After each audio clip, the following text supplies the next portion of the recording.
वफाकी वज़ीर ख़जाना मोहम्मद औरंगज़ेब का कहना है कि शरह सूद में कमी की गुंजाइश मौजूद है, लेकिन फैसला स्टेट बैंक ने करना है। वज़ीर ख़जाना मोहम्मद औरंगज़ेब ने कराची चैम्बर ऑफ कॉमर्स में ख़िताब करते हुए कहा कि माइक्रो इकनॉमिक गवर्नेंस में बेहतरी और इस्तेहकाम आएगा तो मुआशी नमो मुमकिन होगी। मईशत में स्ट्रक्चरल मसाइल हैं, जब ग्रोथ बढ़ाते हैं तो अदायगियों के तवाज़ुन के मसाइल पैदा हो जाते हैं। उन्होंने ज़ोर दिया कि रिटेलर्स, बिल्डर्स समेत हर शुबे को अपना हिस्सा डालना पड़ेगा। ज़रूरी टैक्स सूबाई मामला है, तवक्का है सूबाई हुकूमत इसे नाफिज करेगी। वज़ीर ख़जाना ने कहा कि शरह सूद में मज़ीद कमी की गुंजाइश भी मौजूद है, ताहम ये स्टेट बैंक का इस्तेहकाक है और पुरुम्मीद हूँ स्टेट बैंक शरह सूद बतदरीज कम करेगा।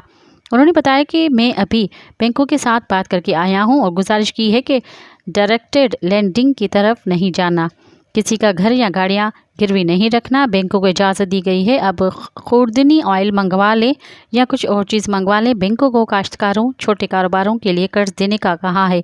निजी इदारों को ज़्यादा से ज़्यादा कर्ज दिए जाएँ।